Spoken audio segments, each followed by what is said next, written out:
Friends, if you're looking for real old school laughs, you're in for a treat because we've got them right here. Flip City Magazine. Remember Mad Magazine? Then it went woke? Well, don't worry. Flip City has no chance of going woke.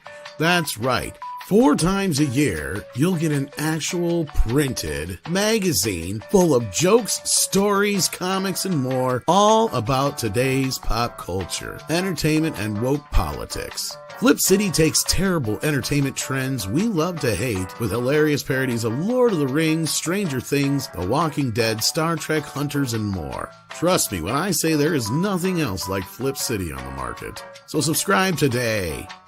It will be delivered in print, or you can even get it digitally if you're one of those wacky Zoomers. Either way, follow our link and sign up today, and if you put in midnight, you get an extra 10% off. Check out Flip City Magazine today. We're gonna get a little bit crazy, wild and maybe even vulgar if you please. It's after dark and we're gonna light it up. Got some fun in store for you, no tease. It's time for Midnight Sesh. After dark, a little naughty, will hopefully make you chuckle, but we ain't trying to hurt nobody, so get ready quick on the double, cause it's time for Midnight Sesh. After dark.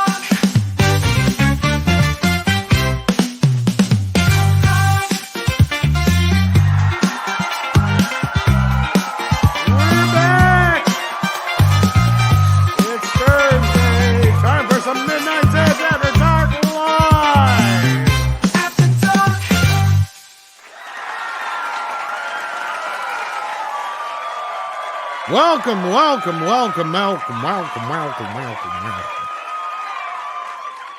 How's everybody doing? Hopefully you're having a great day.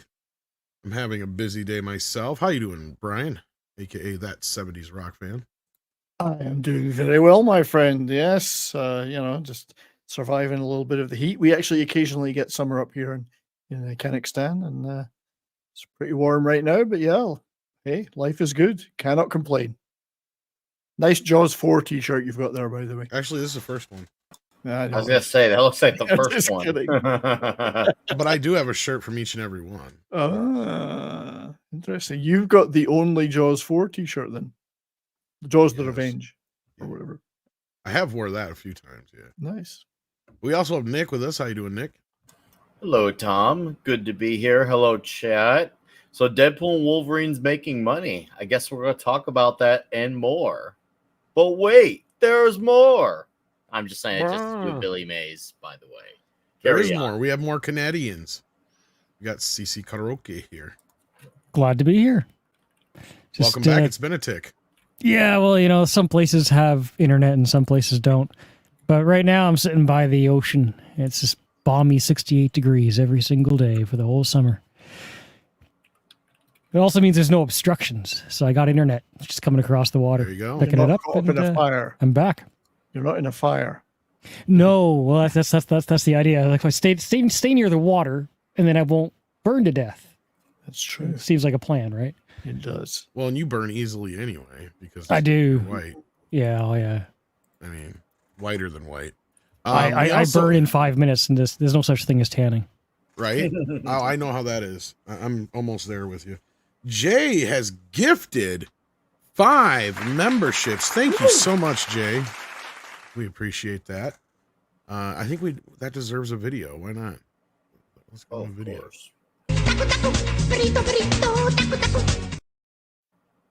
That works. Or were you guys expecting a puppy? Not a minimum effort puppy. It deserved more than that. What about a lazy puppy? Yeah, I like that dog. Yeah. It's cool. I've got a feeling, Tom, you've got a giant Roomba that you ride around on just like that. Every Roomba I get, Sadie kills. And I don't mean like she attacks it. I mean like her hair is so coarse and she has so much that she sheds that I have gone through not 1, not 2, but 3 Roombas in the last couple of years. I've come to a point where I'm not going to buy anymore. It is just, they're a waste of money for me because they don't last long. I'm better off just sweeping and vacuuming myself. So that's Roomba's share price is going to drop now they've heard that. Yeah, well, I mean, she does have extra hairy hair. Like, she's all the hair. Like, every time I All sweep the up, I'm hair. like, Sadie, we can make another one of you with all this hair. And she just looks at me like, you bastard. sort of- Are you saying I'm fat? Yeah, I was gonna say. I think the dogs know what you're saying, Tom. You gotta watch out. Dog might try to, like, retaliate. You don't want to know what that's like. You could make Sadie pillows and Sadie cushions and Sadie duvets with all You that. could. Make It them could smell like off, Sadie. Nikki D helping out. Thank you so much for sending in $5. Says, did the Paramount Skydance deal fall through? No. No. Actually, we're going to talk about that a little bit today, so stay tuned for more on that. How about no? That's a little interesting. But yes, Sadie is our mascot around here, indeed. Yeah, so she just came in, actually. I think Nice. yeah, she's laying right behind me here. Hello, All Sadie. right, well, I don't think you guys can even Nice. see her because she's like directly behind me. So yeah, let's get into this. This was kind of interesting because this broke while we were live on the morning show. And then news came down after we were like trying to figure out who this Apex company is. And we were saying this just seems awfully sus. And we were even saying, like, if somebody like, say, Sherry Redstone wanted to start a bidding war, this is exactly how you do it. And even I think Valiant Renegade and I had a little conversation about it too, because it's like, I mean, chances are we have not heard of anybody else coming in. Sony pulled their original initial offer, which was only like 23 billion. I mean, Warner Brothers has been in talks, but we hadn't heard anything solid, and supposedly they backed off too. But Valiant and I came to a conclusion that we agree that Skydance probably has already been in talks with Warner Brothers. If Warner Brothers is actually interested in CBS, and they'll probably buy CBS from them after the acquisition, because that's part of the problem with Sherry Redstone right now. She's all pissed off that they're going to split up the company after she shoved it all back together like Legos that didn't fit anymore. So that being said, all that news then was taken, like everybody's like, what the hell? Because all of a sudden this Apex came in with a slightly better offer. And it just came out of nowhere. And the thing is they have 45 days for anybody else to come in and make any other offers. And I think we're already like, almost close to 20 some days in since the Skydance deal was initially announced. So yeah, I mean, it's just silly. It's hilarious. Because this has come out then yesterday after we were kind of calling bullshit shenanigans on the morning show. I'm not saying we spawned this on, but saying we noticed something was up. And even some of the original reports couldn't seem to kind of pinpoint who this Apex Capital Trust is. Hey, Price, how you doing? Well, the whole thing is littered with clues that it's probably some kind of joke. Well, and you look up Apex and it's the name of a dozen different companies. Yeah. All right. Yeah. So we don't know what their history is yet. Like, there's no real. Well, it doesn't really matter notion of because, that. like, the story that dropped that ended up pulling. The announcement was pulled by Business Wire. Well, like, their general counsel was called Tatiana Logan. Now, if that, come on, there's something very sus about all that. And then because there's nothing, and even this link here that you see in blue, it doesn't lead you to anything. It's just leads you to this story, which is funny because they don't exist otherwise. Is a peak of something. Yeah, so they are described as a conglomerate of financial institutions and financial service providers. And Apex had submitted supposedly a rival bid for Paramount Global. Actually, it was, I think, 45 is what they reported. However, at 3 p.m. Eastern, Business Wire issued a kill request for the press release and removed it from the service, raising questions about its authenticity. Reps for Business Wire did not respond to a request for comment. A PR rep for Apex Capital Trust included in the release did not respond to a request for comment either. The now retracted press release came nearly a month. Almost a month, like I said, after Paramount Global and Skydance, David Ellison's smaller media and production company, announced a two-part transaction that would result in Skydance buying out Sherry Redstone's National Amusement Inc. and then merging with Paramount, whose properties include CBS, Paramount Pictures, Showtime, MTV Entertainment Studios, and Paramount Media Networks. Skydance buyout of National Amusements and Paramount is backed by Redbird Capital Partners and Oracle billionaire Larry Ellison, David's father. Under a go shop provision in that agreement, Paramount Global has the right to solicit a better offer in a 45-day window, which expires at 11:59 p.m. Eastern on August 21st. If Paramount opts to go with a rival bid, the company would need to pay a $400 million breakup fee to the Skydance investor group. The press release distributed by Business Wire quoted Tatiana Logan, and you brought her up, identified as general counsel for Apex Trust, and Tatiana did not want to respond because I don't know if Tatiana even exists. It's a great name, though. Yeah, did anybody look this person up? Let's look him up real quick. I couldn't, yeah. Tatiana Logan. So I wonder if Apex's parent company is Acme. Well, they do have a LinkedIn. They don't have a picture. Yeah. Oh, LinkedIn totally makes them legitimate. It's totally, because it's very hard to set up a LinkedIn. Now they just started working for them. Well, the IndieWire article mentions that the release was something to do with a law firm called Elwood Law, which appears to be a nod to the legally blonde character Elle Woods. So, okay, we actually do have somebody here who might be this person on Instagram. Is it a picture of Sherry Redstone? Yeah. It might be a bunch of pictures of Sherry when she was younger. I don't know. If the intention was to drive up the share price, it had the opposite effect.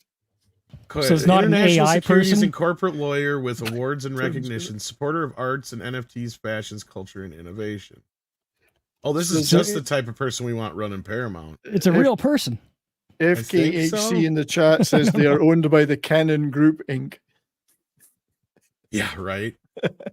I tell you, these are good. Well, that's what we had said. That's funny, Brian, because I don't know if you were watching, but I'd said this sounds like canon, like some shenanigans. It's like some bullshit, like when that fucking mobster got involved. Like, what the fuck? I have evidently no objection to any of these photographs, though. Yeah, no, she's not ugly. Yeah. I mean, if that's the same Tatiana Logan. So, all right, there is some shenanigans, it feels like here.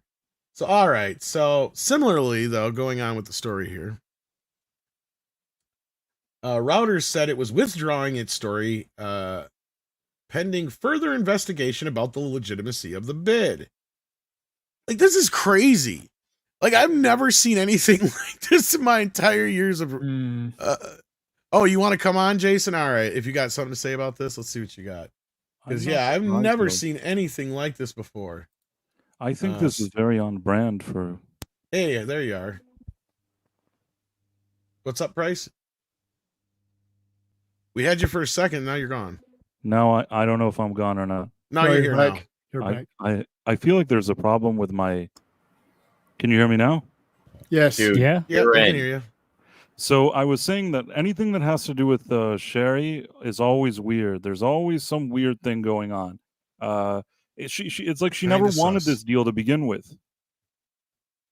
No, as I was saying, because she doesn't want the company split up. Right. And that's pretty much what Skydance has said they're going to do, or probably have to do for certain things. Because that's the thing, is I don't think Skydance is all that interested in television. I think, yeah, they produce some shows, but I don't think they're interested in running a network and a bunch of cable channels. You're probably right. And that's where Valiant and I think that David Ellison has probably had some talks with Zaslav behind the scenes, and the deal will probably go through, and then they'll probably buy CBS out, is what they'll do, and maybe some of the cable channels. But we got Jason of I'm hearing myself back, Jason. Yeah, I got it. I caught it. So welcome. Hi. I'm still hearing it. Shouldn't. Yep. Hang on. It's kind of cool. One Thomas. Now batting. Echo. Okay, Are so that- let's hear now. Is it there? Nope, still there. Beloved. Whoa. Well, I turned on echo cancellation, and that seemed to help. So all right. So Jason, can we hear you? Now we can't hear you. 1, 2, 3. There we go. Now Yeah, we you're hear good. All right. That's good. you. Okay, I have no So- idea what was going on there, but welcome. Hi. Okay. I cannot swear to the veracity of this. I have a contact who has a who I have a contact who claims to have a contact within the CBS Paramount group. Ooh. In CBS Legal. And he tells me yesterday, after all of this happened, all of this broke and Apex has got this new bid and everything else. I sent it to him. He's like, "Oh, this is a surprise." And then it fell apart like this. And he did some checking. Now, bags of salt at the ready. I make no claims as to the accuracy of this report. But he tells me that it is a legitimate bid that they had to withdraw because somehow they violated an NDA and people found out about it. That makes absolutely no sense. That's what I got told, and I don't know what to make of it from there. But that's the latest that I have. So they violated the NBA. Somehow Sorry, the NBA. within that Women's basketball already did that. within that 45-day go shop phase, I guess the bids aren't supposed to be made public. I mean, This that's the is only thing I news can to think me. of. I don't know. I mean, I guess So I I don't don't know know how anything any about of this that, stuff though. works, but that's just what I got told. And I did look up Tatiana Logan on LinkedIn. She does have a profile. Yeah, as we just from brought Russia. that up. Yeah. I mean, she looks like somebody's hot wife. If that's the it's same It's person. the same photograph. It's the same profile photograph. So they're at least if it's somebody pretending to be somebody, they're Well, consistent. now when we brought up the LinkedIn, they had no more photograph on there, Jason. I'm was- looking at it right now. I'll bring it up then, because I don't know if it was the same one then, because I used the one that was linked. I think Let me. I mean, it Maybe it could was be a that different they're one we were fairly looking at. sketchy because they've just been put together in a rush. It's a bid that's been put together by. Well, that's the These thing is parties we were quickly. trying to figure out who these people were. It seems like half the news organizations were trying to figure out who the hell she was. Yeah. Yeah, this isn't. I don't think this is the same LinkedIn we were looking at then. There can't be two Tatiana Logans. Come on. Yeah, I don't know. Found Kind her of looks like the public- same person. It is. It looks like the same person that we looked at on Instagram. Yeah. Instagram. Yeah. It says here Apex Capital Trust, but you click on this and it just goes down to her resume in here. General Counsel Apex Capital from July. Yeah, this is all the same stuff, but her picture just didn't come up on my end for some reason. I don't know. So I don't know. I don't know. I mean, like I said, I don't know enough about how all of this works to know Yeah, I have whether no or idea. not there's anything to this. But if that's the case and they just simply, whether it was an accident or something happened that they broke an NDA, they might regroup and resubmit the bid slightly different and not tell anybody. Who knows? I'm not saying I mean, they I don't will. know enough about business and how that works to really know if that's a thing. I don't know. I mean, I've never heard I of know this Mikey's before, on but- vacation, so yeah. So yeah, that's what I got told. Who knows what any of it. I mean, everybody's lying about something, right? But, Right. I mean, even if we were to assume it's legit, they're offering an awful lot of money, like a premium, a big premium. Yeah. Who would do that? Who would want to do that? The only thing I could think of for that would be somebody, because the way the excuse me, the way the Reuters article went, it sounds like that whole, this is a storied history. It's all, this is one of the prime, the big crown jewel type things. It seems to me that they would be making a play for Paramount in order to get you got to get the library, you get the lot, because there's history there. And it sounds like they're planning a major, you put a major investment of something like that in it, you're not going to break it up just to sell everything, selling everything off piecemeal. But if they're offering a premium for both not just National Amusements, but all the A stock and the Group B stock. Because that original article in Reuters, they were offering to buy not just National Amusements, they're going to buy the Group A at a 33% premium over year-to-date price average. And the Group B stock they were offering for like $23 a share, which is also a 33% premium. I mean, they're willing to fork over some serious cash for this. But it sounds like they want to take it private. I don't know what you do more after that, but yeah, I'm gonna have to check into this a little bit more. I reached out to at least one person to see if they can bop in if they're awake, see if they might know an answer to this or not. But I know Mike's on vacation; he's the only other person I can think of offhand. But yeah, no, I'm not sure on this how this works. The whole thing just smells of weird shenanigans, and there's not like and finding this company, like everything you find about them is like that's brand new. It's like they all were created just to make this offer. Well, and which isn't out of the realm of possibility, right? Because sometimes you will get these groups together to invest in something or buy something. Maybe it's a bunch of Saudis or something like that. That's there was one name that did come up in one of the groups that I was looking up that was actually looked like a Saudi investor, but yeah. I mean, I'm not trying to say that to be mean or anything, but usually if you look at these kind of big soccer teams in Europe that are worth astronomical amounts of money, you hear that there's an offer from some company, and at the end it turns out it's some sheikh sitting in Saudi Arabia. I'm not saying that to be mean. I'm just and there was that other deal where that one guy who was connected with like all that stuff with Leonardo DiCaprio and stuff. Usually it's either a Saudi, like a Russian oligarch, or like some Chinese thing. That's what it's probably going to be. Even if it doesn't seem that way now, like when you look behind the scenes, it'll be something like that. That's what I think. I mean, the other thing is that the website they've created, which has got nothing but a front page, and a front page is on GoDaddy. It's a GoDaddy free website. Is that the same one we found yesterday? Yeah, it's apexcapitalmegatrust.com. It's a GoDaddy free website. I'm not saying that sus as fuck. I'm not saying that people that have got 43 billion plus 10 in working capital use GoDaddy free stuff, and maybe they do. That's what I mean. This seems like a shell company of sorts that was created. If this is a legit offer, right? Yeah. Let's a big if at this point. It would be fun if it was legit.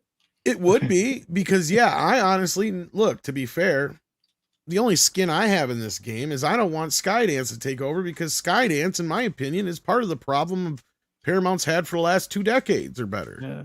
Because they're people that have produced 80% of the material they've put out, including like the J.J. Abrams Star Trek and shit like that. So keep that in mind. I feel like if they were to take over, nothing is going to change at Paramount.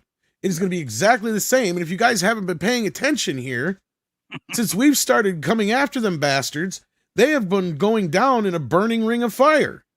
And I'm not saying it's our fault, but we noticed that through the Star Trek movie, the CBS stuff, the Les Moonves crap, Sherry Redstone's bullshit, the separation of the company back in the early 2000s, the remerging of the company back with Sherry Redstone and how she fucked all that up. All this was, if you listened to us, we could have told you, Paramount, you're fucking yourselves. The only thing they've had in the last few years that's worth a shit has been Top Gun, right? Like, what else have they really done that has had any success in the last 20 years? Everything they try to do has been garbage. They fucked up Transformers. Last year, nobody even went to see the goddamn Mission Impossible movie anymore, right? Even those have kind of fallen off a cliff. They can't get G.I. Joe right. They can't do anything. They got SpongeBob. They don't know how to do anything with him. They got Ninja Turtles. They don't know how to do anything with them. This fucking company is one of the worst goddamn companies in Hollywood. They're even worse than Lionsgate. Saying something. Yeah. To be fair, at least Lionsgate knows how to give their fans John Wick movies over and over again. Sorry, you were saying something, Price? I'm saying Mission Impossible, I will say that it could have been done better if they hadn't released it 1 week before Barbenheimer. I don't think that had as much to do with it than I don't think that affected the performance as many people think it did. I just think the interest was just not there. Because if you look at Fallout, 5 years before, it did good. It was one of the better performing movies of it, and I think the interest was just not there. Now I'm sure Sound of Freedom definitely probably didn't help, but to say that No, it's that to didn't blame help for it either. definitely did not. It didn't. It was a help perfect either. storm of shit to fuck that movie up. I think, Yeah. lack of interest because it's been a while. And the other thing I said is you got the Oh, they've always Transformer. they've always had a long gap. It was just not there this time around. This is what, the 7th movie in the franchise, but like I said, Yeah. I was bringing it up. I'm not comparing the Well, quality to Transformers, but I said they have the Part same one. problem as Transformers, right? A lot And of that is these- every single one of them is exactly the fucking same. You can only get Oh, away with they the are same not. thing over and over and over and over and over and over and over and over again. Well, and the other thing too is a lot of these studios have dropped the ball in terms of how to market their films. And with Mission Impossible, I think it was a mistake to sit there and say Mission Impossible: Dead Reckoning Part 1. We're like, oh, okay, so I'm not going to get the whole thing, and that maybe Yeah, but why we've gotten some movies people like go away. that, and things know, have but done we're- well. I don't think but- that has anything to do with that. I just truly, even if you took out the part 1, I don't think it would have done any worse or better. I truly believe it just. I agree wasn't with there. Nick on that, Jason, and a few Well, other people have and I'm brought not that saying up. that was one of it. I was just saying because where was I? I was seeing something the other day. I was watching somebody's video. Oh you no, look at- I know. I was on Carrie's show last night, and we were Mhm. talking about Sound of Hope, and the Uh-huh. fact that Sound of Hope is a better title than Sound of Hope: The True Story of Possum Trot, Texas. I mean, longer. Odin made the point. Longer titles tend to be a little bit. Well, that's what I said hurt Mhm. that Ungentlemanly Warfare film. Yeah. But can yeah, see no, that. I think the long title on Mission Impossible, but people are used to the Mission Impossible thing because it doesn't matter. Every marquee is just going to have Mission Impossible 7 on it. Ghost Nation, Rogue Yeah, Protocol, or just Dead Mission Reckoning. Impossible That's not- anymore. They don't even that's fucking not- put the number anymore. That's not any different. I just Right. think the timing of it was not good because if you look at the overseas number, if you judge it solely on the overseas number, it did fine compared to all the other movies. But in America, it's clear that the interest has died down. But no, I think once we see how the other one does that comes out, I think that'll be a better determination of if it's actually dead or deader. Because that'll one depend on movie's if not people going like to the last determine that one, yeah. future unless it pans so hard that it's an undeniable flop like the Marvels. Like Well, it just didn't do as well. And I know Is Bad Robot still involved? Is Abrams still involved in Mission No. Impossible? No. not that I know No, of. I think no. not since like the last 2 or something like that, or the last 1 or 2. But no, like I know people have a knee-jerk gut reaction to when I say about they are though. Think about it, and even I people have. like I've proven this I know to you can get into contextualizing certain things, but at the end of the day, the problem is they have one is just as same as the last. We get into conversations, and half the time people can't even remember which one is which. Right? You have to say, is it the one with We Henry had that Cavill or no? conversation Or is it right with this or around that when one? it came out, and we were able Because- to differentiate it. To a point, yes, but at the same time, I do feel like they have this samey problem that movies like Transformers have, where people have seen it already, and even people like Toxic Man Flu brought up a great point Mhm. about what incentive do you have to see the film in the theater when, and this has become a common problem with all of them now, you see the big fucking stunt in every trailer.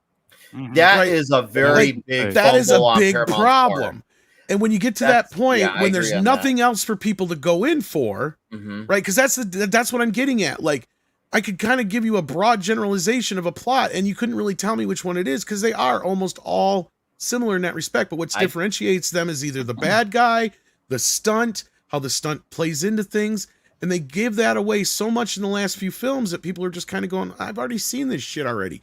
Tom Cruise is to the point where he has to die making one of these fucking movies before people are really going to pay attention again. When Right? You got to Well, they think about also- that too. He already has When- died. No, Also, I get what you're McDonald's did a saying. bit, right? Did you 'Cause- see all the previews for Dead Reckoning before it came out, Tom? I only asked because I know a lot of people. Oh had yeah, that I have same seen a lot of complaint. them. I didn't see I- every one of them, but I've seen a lot of them. But Okay. CC's been trying to say something for a while here. Oh, Sorry. okay. Well, I was saying a couple things, but on this point, they also McDonald's the franchise. I mean, Mission Impossible has an identity, McDonald's a but franchise? I mean, I can't. The first That's a movie stretch. was the first movie Commodified it. was Mission Impossible, right? Like there were some nail biting, sweat dripping stunts there. This is kind But of what I'm not- saying. not Since like- part 3, not they've been the kind pretty of- much the same. Yeah. Yeah, Sorry. not the big bombastic kind of blockbuster stunts. Mission Impossible's like more like at least to me, it's more stealth, right? It's the quiet stunts.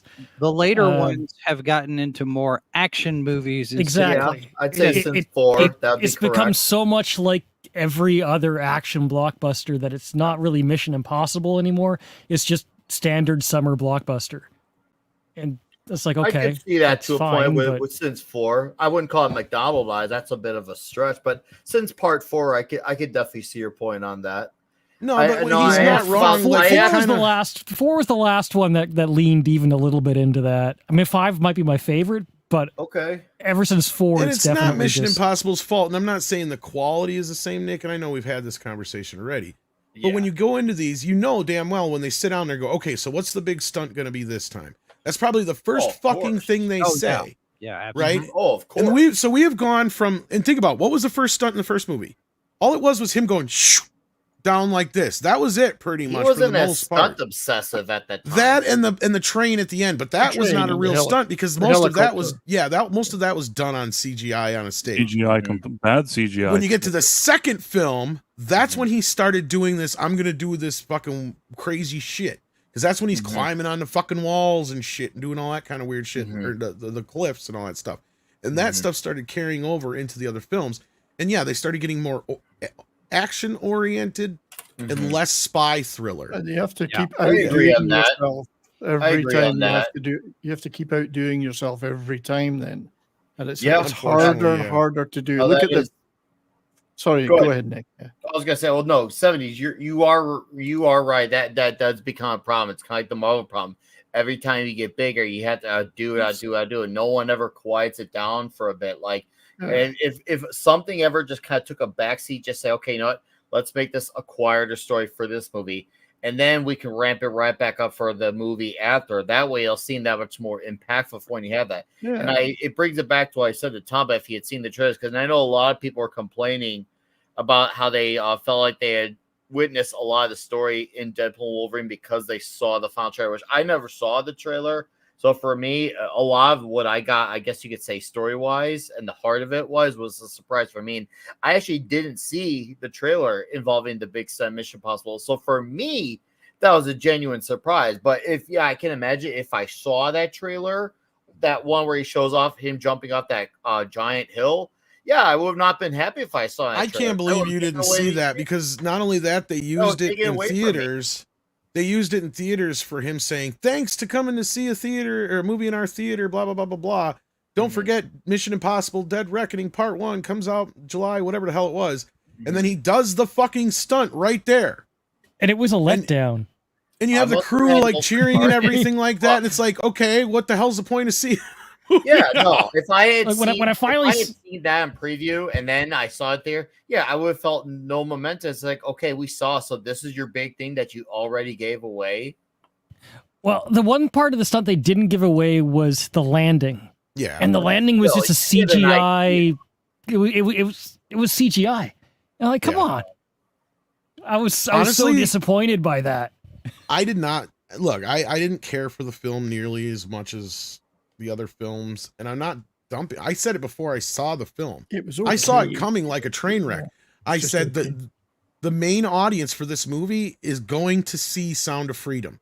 I still don't think we actually know how many people went to see that movie because so many theater shenanigans were going on with that. Oh shit. yeah, the pay it forward too.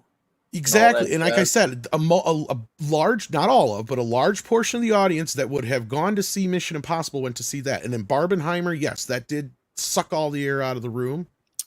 But I think at that moment, that was where the kids and other people kind of checked out of the Mission Impossible series. I was saying at the time, we sacrificed it at the altar of woke. But since then, we've gone back to see some woke ass movies like Barbie, which completely undone that, and some other things. But Barbie we can at least hold out there and say, well, that's white women's fault.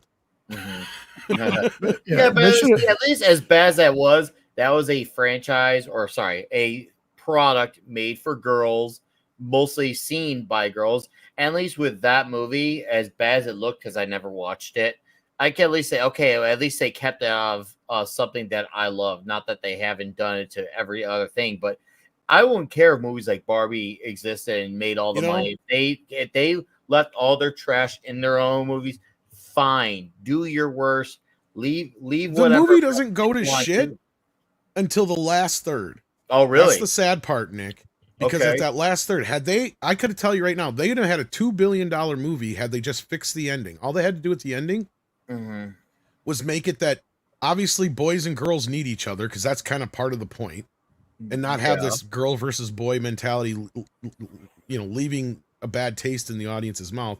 And then instead of the "I'm going to the gynecologist" joke they have at the end, they should have just had her say, "Look, I don't want to be a scientist. I don't want to be an astronaut. I don't want to be a doctor, but maybe I want to be a mom," because that was the whole thing. Is she was basic Barbie and she didn't know what she wanted to be, Mhm. and her counterpart on Earth was a mother.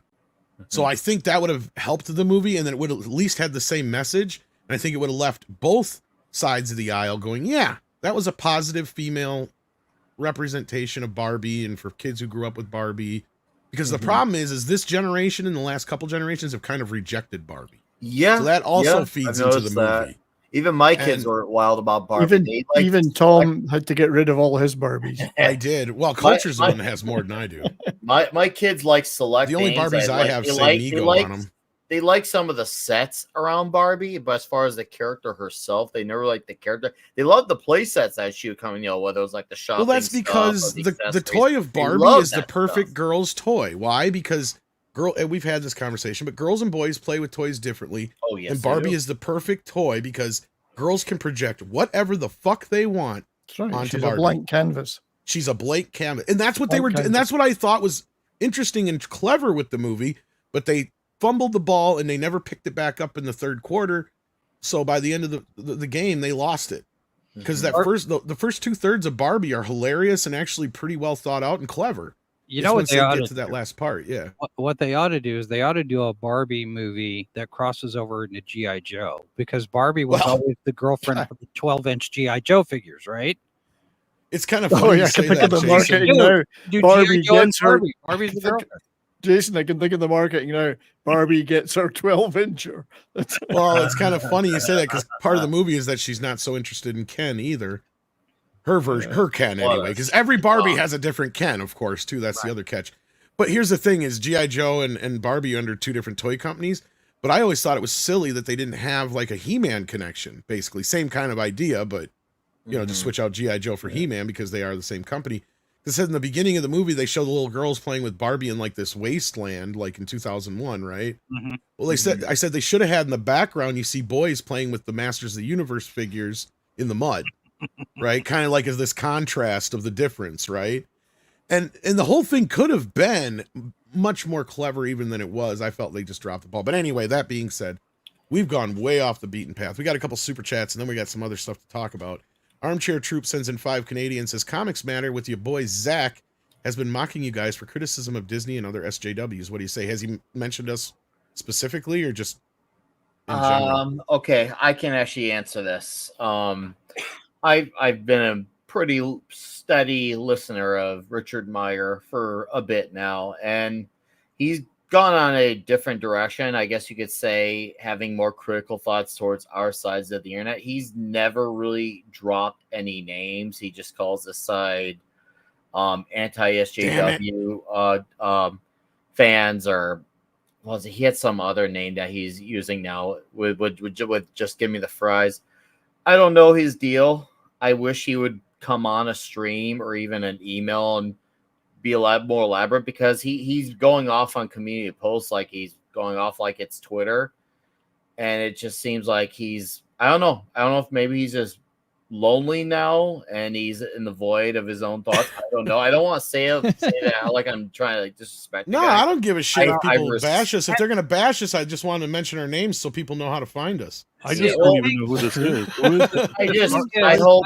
Like just a wish- dum-dum, but whose Comics Matter? Your boy Zach. He's actually one of the early voices He was of the original voice of Comicsgate. He was the first one who called out and really did a good job at it. You would, I mean, I've gone back to a lot of those old videos, and they've hold up the comedy of it. I'll tell you what. He feels the need to go after people on the side, even though his whole fan base exists because of where he comes from. I don't get it. I'd like to one day actually have an actual talk with him about it, but I don't think he's ever going to do it because he doesn't do streams no more. So, So, it is so what it he is. was an early voice for Comicsgate. Is that what you're saying? Yeah. Oh, he blew up big when that stuff was going on. So, he was so one he of the- basically he flipped. Now he's like criticizing Nah, us. yes and no. He flipped. He flipped in the sense that he attacks people on our side, but he still attacks I Well- guess you'd say the wokes as well. But for some Just- reason, he feels like he needs to also go after this side too. Just from the outside looking in, because I have not been deep in the weeds on Comicsgate or anything like that. No, and he doesn't associate with them either. But looking at how Comicsgate has fallen into tribalism, neener, junior high playground behavior, fifth grade playground behavior, I wouldn't want to associate with them either. I mean, you're either on this side or you're on this side. I mean, back when Zach was, when Richard Meyer was big in the Comicsgate movement, it was War Campaign that were the bad guys, right? And everybody was against War Campaign because War Campaign was doing all this shenanigans and making trouble. And now you've got Ethan's camp and you got Ripa's camp and you get this and that. But just make your comic and deliver your book. Yeah, that part I understand, Richard. On that part I understand. Yeah, and I didn't even really want to get into it, but yeah, like as far as I'm concerned, unless people name us, because I don't give a shit. No, there's no such thing as bad press when it comes to that. Like the time we were mentioning, what was it, Variety or fucking one of those? They didn't mention us, actually. That's what I should say. They used our fucking thumbnail, but they didn't mention us. It's like, bastards, if you're gonna use our thumbnail, at least mention us so people know where to find us. Right? I don't give a shit, because most of the time it's just going to give us more attention. I don't care. I don't even like getting into like back and forth bullshit with people. It drives me nuts, and 9 times out of 10 when I do, it's just because I'm sticking up for somebody else, right? To be wholly honest with you, like even when people came after me and tried to cancel me, I just pretty much kept my mouth shut. So I mean, like, there's whatever. I didn't want to feed universal their thread oxygen to all to that this. bullshit. That's The not hilariousness of all that shit is almost every one of the individuals involved in that has come to me privately in the background and apologized to me. But anyway, you were going to say CC? No, I was going to say there's a universal thing that's not even just strictly related to YouTube. When it goes to tribalism in general, is you got to be authentic so that you're trustworthy, so that people like believe in what you're saying, whether they agree with you or not, that you're being earnest with your opinion on something. Once you start getting into this trap where your opinions on everything is meant to pander to the audience that you're building, you're going to keep that feedback loop going where the only audience you build is one that needs you to agree with certain points of view. Yeah. And then if you ever try and get out of that, you can't, right? And then I think that's where any business gets into a lot of trouble. So I did a poll one time just a few weeks ago because we haven't been consistently streaming like we have in the past. It's just hit and miss now because I need to be in the mood to stream anymore just because of all the crap that's going on. But I did a poll. What you would, asking people what they'd like to see, want to see me more, me do more rants and just me doing solo stuff, or do I bring in more guests for interviews or more panel discussions? And oddly enough, a lot of people want to see more panel discussions. And I'm sitting here thinking, well, I could invite this person, but he refuses to be on the show with this person. I could invite that person, but they refuse to be on the show with this person. I was like, I can't invite anybody on because half of them would want to kill the other half. Oh, trust me, I know. It's nice, I can't win for losing. I can't invite anybody on. They won't talk to each other.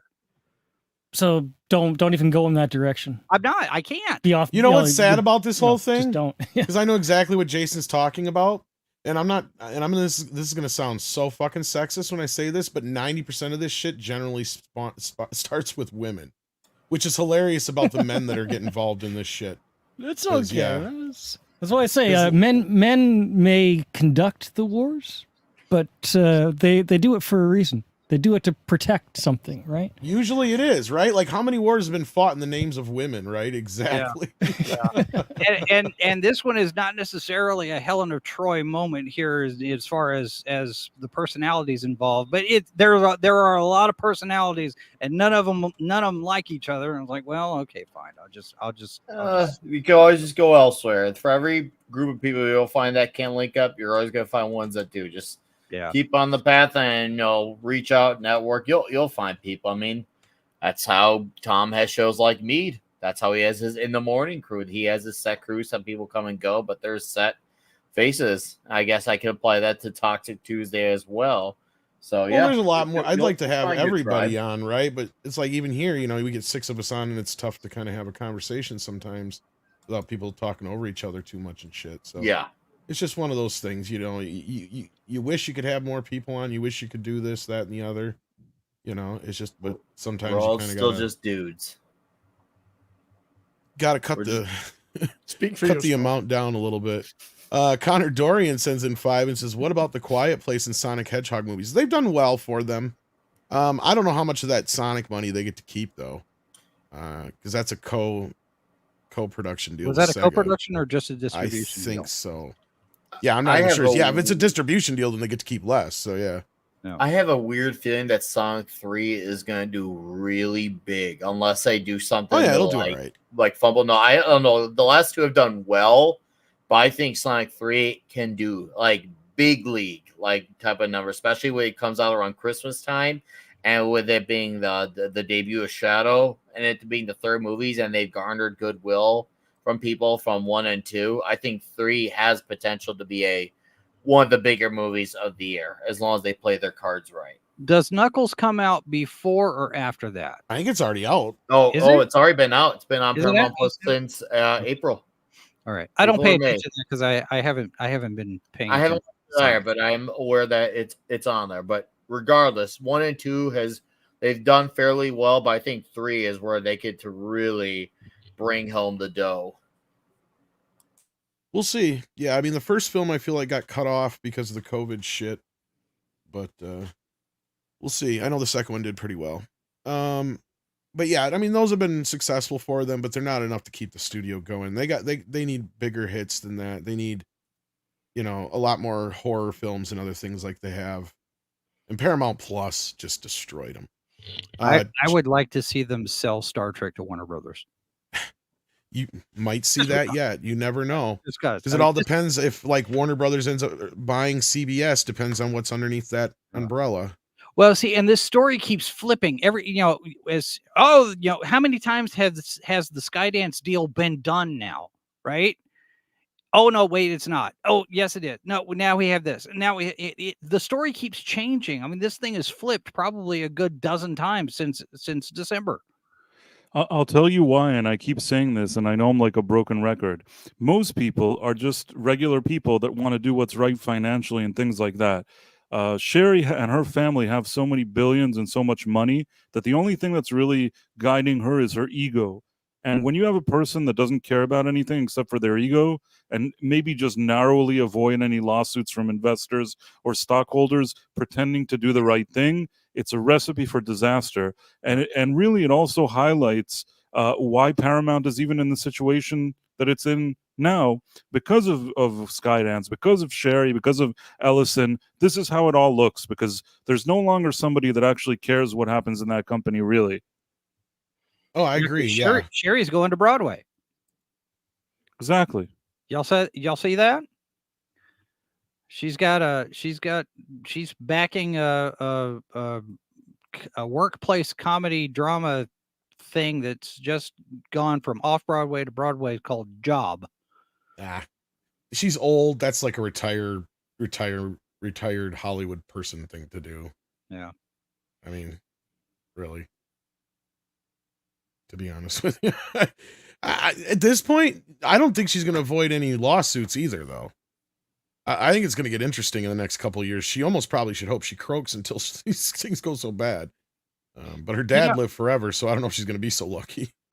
It almost kind of makes me hope that this Apex thing is actually legit, because it would see, and again, I don't know how it works, but on the surface of it, it would seem like that would be a way to avoid some of these suits, because if they're going to take it private and they're going to buy all these shares out from Group A and Group B, then, at a premium, then the shareholders don't have any reason to sue at that point. because here this stock is worth right now $21 a share. We're going to pay you $25 a share, or this stock, the Group B stock is like 19 and some change right now. We're going to pay you 23 and something. They're getting more than what the stock is valued at. They wouldn't have any reason to sue. No, but if it doesn't go the way, I don't think this Apex thing is going to go through the way that, or anything like that. And there's a lot of people that, here's the thing that they have against her is everything will happen, but, and this is just a possibility. But I think because of the way she dicked around and fucked around for so long and made the stock almost worthless by the time Skydance finally did make their offer, I think there's still going to be some lawsuits involved here because her interests were not with the shareholders at all. And that was pretty clear through this whole fucking thing. And we've had some discussions about it before, but I don't think she's out of the woods. I think she's going to face some sort of, I mean, it's not going to be like a big deal. She's probably just going to have to write some checks and try and make it go away, but it is what it is. Jason Webster sends in 5 and says, Mission Impossible franchise has seen Tom Cruise becoming the perfect monkey of the franchise. Come see Tom do his death-defying stunt. Yeah, well, not only that, a lot of the films have kind of not had so much weight in the last few years either. It suffers from it's got everything's world threatening, and the team are always rogue. Well, not only that, nobody dies. The only person who died in the last one is somebody they introduced in one of the movies just before that. Well, to be fair, Tom Cruise did die in one of them and got brought back to life, didn't he? Yeah, yes, I don't remember that part, but yeah, there's everything's world threatening, and the team are always rogue. Yeah, there's no. Well, that's what my buddy Greg did the perfect thing that I was saying, like with the Transformer thing, and that's where I wish I'd have clipped it because he said it perfectly. Because he broke down the Transformers and then he's like, okay, name which movie, and you can't because he literally makes it to where he said enough points, but it's not enough to where you can argue it a little bit. And he did the same exact thing for fucking Mission Impossible. And I'm like, you nailed it. And I've never been able to do it as good because he makes all these little points and it fits every one of the Mission Impossible movies. At this point, anyway, you'd be better killing off the movies and going back to a low scale television series. Yeah, where they have much more personal stories. What if the part 2, whatever it is, gets renamed? It's going to be part 2, but not. What if that hits a reset button? Because right now, rogue team and all of that, but we beat the AI. We're heroes now. So it's the end of Star Trek 4. You're going to be demoted to captain, and here we're going to put you in charge of a starship. And we reset, and now everything's hunky dory with the team. They're back in the fold as official IMF agents. And you can kind of get away from they're on their own. And I know that adds to the drama, but you don't have to do it that way all the time. Don't make everything a threat to the world, just scale it down a bit. Yeah. Anyway, I do have to drop out, Tom, unfortunately, but thank you everyone for having me. Hope you all have a great night. See you all over later on Comics Division Monday Night Meltdown. So take care, everyone. Thursday night, throw down. Can't get the shit straight. Throw down. It's a Monday Night Meltdown on Thursday nights. Well, I did. Yeah, let's do it on Thursday. To hell with convention. We don't care what they say. Thursday night throwdown. I don't know when you're old. old. Well, thanks for being here, Brian. When you're an old retired guy, every day seems the same. I hear you. All right, you take care of yourself. Cheers. Bye. All right, and then we got Nikki D asking for 5. Says, was Bad Boys 4 successful enough to warrant a 5th installment? In fact, yeah, I think they already greenlit a 5th one. I think so. I believe they did. Yeah, it did pretty well. It didn't do as good as the last one, but it did well enough. It did well enough to show that most people don't give a shit about the slap. Will Smith can probably continue on as long as he does movies like this, and not to get too pretentious or anything like that. I enjoyed it. I thought it was entertaining. It's really odd that it didn't do as well as the third one, and yet at the same time, the third one got cut off on the government response to the Kung Flu. you would have thought it would, since they had extra time to do more, that it would have done more. But I don't know. It seems like people liked it too. That's the thing. Like every person I talked to, big fan or normie, they seem to really like it. So it's really odd. Well, the third one was after years that they didn't have one, so it kind of was renewed interest. Maybe not everybody returned for another one, and maybe it didn't ruin his career, the slap, but even if a few people didn't go see it, then maybe it hurt the number a bit. I wonder. The world made. I liked it though. I thought Bad Boys 4 was okay. I liked it a lot. Then I Sixth Sense haven't of some. Oh, sorry. Was that? No, I haven't seen any of them. So. Oh, really? Wow. Oh, what, bro? The first one, at the very least, man. At the Yeah. very least, freaking great movie. Yeah. Then Six sends us in a super sticker. It's some trees. Okay. Thank you for the pine trees. Pine trees. I think she's telling us to go outside, maybe.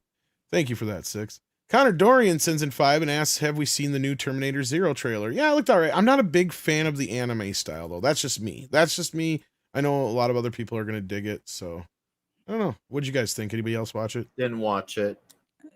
Yeah, the idea of a Terminator anime series at this point, with the franchise being in the state that it is, I don't know that it's going to help.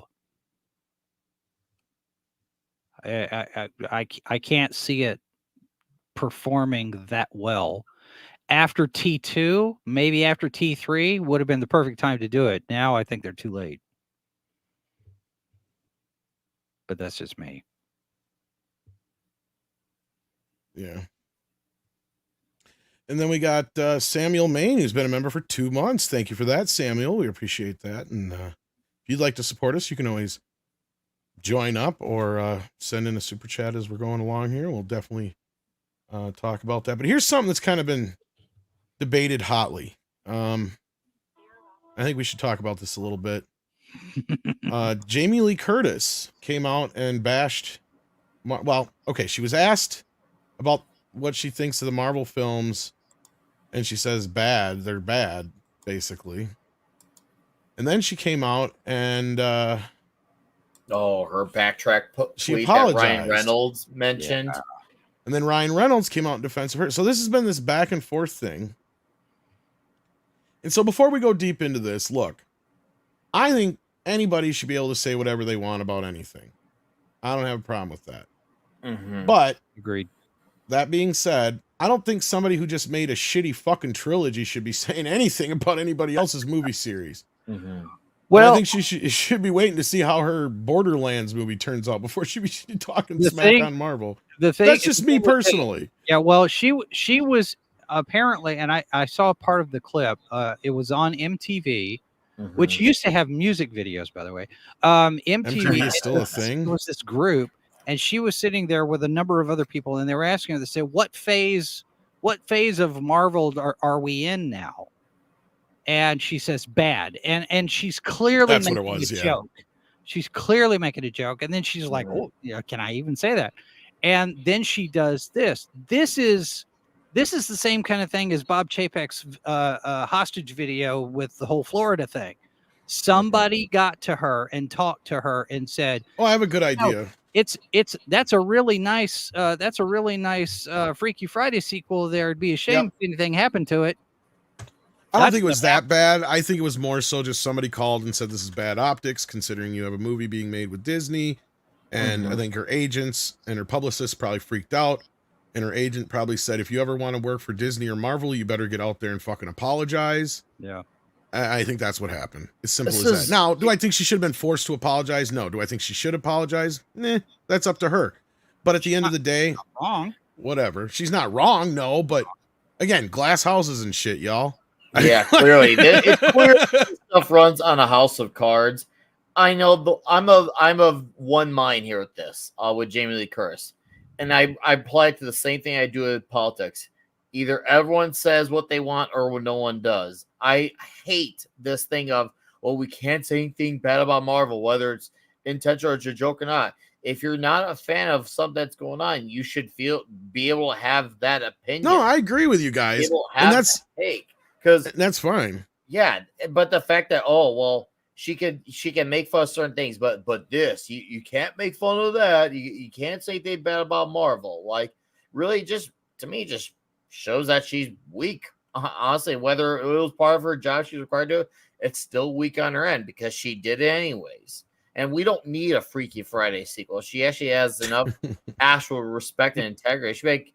I think the movie is done fine just as it was 20 years ago. We can leave it alone. But no, she got to get that. No, and I agree with you guys. And I don't think that anybody shouldn't be able to bash Marvel or anything like that. First of all, I was just kind of explaining why this happened. And I agree with Jason in that respect, that somebody probably made a phone call, reminded her that she had a sequel coming up to Freaky Friday. Mm-hmm. This wasn't a good look. And then her agent and her whatever. But at the end of the day, I look at it as, should she really be saying anything, considering she hasn't put anything out of good value in the last few years. In fact, a lot of us Halloween fans were pretty pissed at what she did to the franchise. Well, Halloween Ends is unwatchable. I mean, that thing is horrendous garbage. I mean, that is definitely the worst film in the franchise. And that is a long shot to have to do, considering shit like Halloween 5. Not only that, but she has, and the one with Busta Rhymes. Her credibility with a certain segment of her audience has probably taken a hit with her position on transgender stuff because of her kid. Well, there's and that, not to get political. I mean that I'll just mention that in passing. But the fact that she's Jamie Lee Curtis and she's got a history in Hollywood. I mean, because of her dad and all of that. I don't think anybody really should worry about Jamie Lee Curtis. She said something. People have this panic attack. Oh, she's yeah, but how would she react if somebody said something like that about the Halloween films, like Kevin Feige? Yeah, but I don't know. I don't know that she'd care. I mean, I think she would. Do you think she would? I think she would. That's what I'm saying. I think all these fuckers in Hollywood are a bunch of hypocrites. No. Yeah, I mean, that's my point. And it's like, I'm not saying they shouldn't be able to say something, but I know they'd react the same fucking way if somebody said something about that. It's always rules for me and not for thee, right? It's always that fucking way. And as far as the politics thing goes, Jason, look, again, I think anybody should be able to speak their mind on any politics they want, especially if there's some kind of injustice. I think just about everybody should bring some sort of light to it, especially certain celebrities and whatnot and influencers. Yeah. But we actually have more influencers now and such like that than we ever did before. So I don't think it's really the celebrity's job anymore. And if you're a celebrity and you're going to get yourself into that arena, that I think you should just be prepared that you're going to possibly lose half your fucking audience. And you can't turn around and blame that audience, especially if you're going to turn around and be a dick to them. Right? I mean, there's several people on both sides that I know both sides respect. Why? Because you don't know their fucking politics because they don't get into it, or when they do get into it, they make it so kind of ambiguous, or they kind of talk about it in a way that isn't so divisive. Right? I mean, Kurt Russell's probably the number one perfect example of that. Right. Most people know his political leaning, but you know what? I doubt there's too many people on the left who have a problem with Kurt Russell. And the same thing could be said for probably, I don't know, think of somebody on the left that most of us generally like, but we don't give a shit because they don't get into politics. I'm sure there's at least one or two out there. I can't think of one offhand, sadly. Well, if you can't think of who they are, they're doing it right. Potentially. I mean, I know there's gotta be, because most of Hollywood is left leaning. Yeah. I mean, well, John Carpenter, right? I mean, I guess there you go. There's your answer. Because those two had a conversation. There was an interview between the two of them about this whole thing and about how these two have never had the same politics, but yet they've always found a way with common ground to get along. Like, they are two diametrically opposed in there. Like, John Carpenter's a fucking hippie. Yeah, he is a flat out fucking hippie. Listen to some of his interviews. They're not people, they're hippies. No, John Carpenter I'd say he's probably like a 70s type of liberal. Oh yeah, he's a 60s free love hippie kind of guy. But here's the thing with guys like John Carpenter, he could still work with people who are not like him. I mean, look no further than Kurt Russell. And he said it himself. He's like, that's what I just said, yeah. Yeah, I mean, because he's gone off about like how Kurt will go off, into conspiracy worlds and the blow of the page. They say, no, that's fine. It's like, we don't agree, but we love working together. We get along with each other. We respect each other's companies, and together they're a hand in glove fit. So, and that's what same thing when we had Mel Gibson and Danny Glover working together for 4 Lethal Weapon movies, and those two are very politically opposite of each other, and yet they always work together just fine. We don't have that anymore. Now it's just you can only pretend one side exists, and if you give any credence, whether it's on the complete opposite or even in the center, then they absolutely try to blacklist anything that's even remotely in the center. But that's what happens when you're too far left, I guess. I will recommend to anyone who has not done it yet, watch Big Trouble in Little China with the commentary track. Oh, John Oh, yeah, Carpenter, they get drunk. John Carpenter and Kurt Russell are clearly drinking, and at no point in the entire track do they ever talk about the movie.